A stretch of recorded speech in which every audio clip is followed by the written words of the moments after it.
മത്സ്യത്തൊഴിലാളി കോൺഗ്രസിന്റെ നേതൃത്വത്തിൽ കൊല്ലം തുറമുഖം ഉപരോധിച്ചു. കരിമണൽ ഖനനത്തിനെതിരെയാണ് തുറമുഖ ഉപരോധം സംഘടിപ്പിച്ചത്.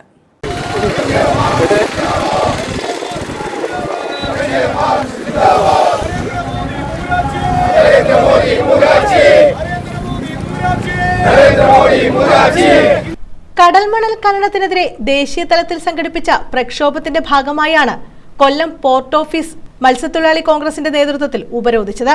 ഉപരോധ സമരം AICC പ്രവർത്തക സമിതി അംഗം രമേശ് ചെന്നിത്തല ഉദ്ഘാടനം ചെയ്തു.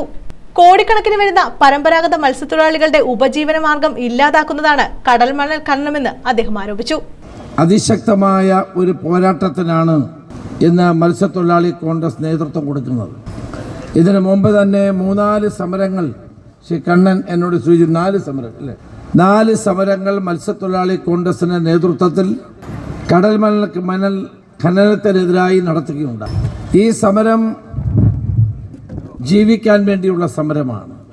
കേരളത്തിൽ അങ്ങോളം ഇങ്ങോളമുള്ള മത്സ്യത്തൊഴിലാളികളുടെ ജീവിതത്തെ തന്നെ വെല്ലുവിളിക്കുന്ന ഒരു നടപടിയുമായിട്ട് കേന്ദ്ര ഗവൺമെന്റ് മുന്നോട്ട് പോവുകയാണ്.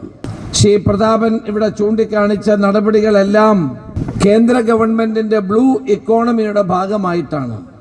ഇതൊരു നയമായി നരേന്ദ്രമോദി ഗവൺമെന്റ് അധികാരമേറ്റെടുത്ത ശേഷം ആരംഭിച്ച നടപടികളുടെ ഭാഗമാണ്.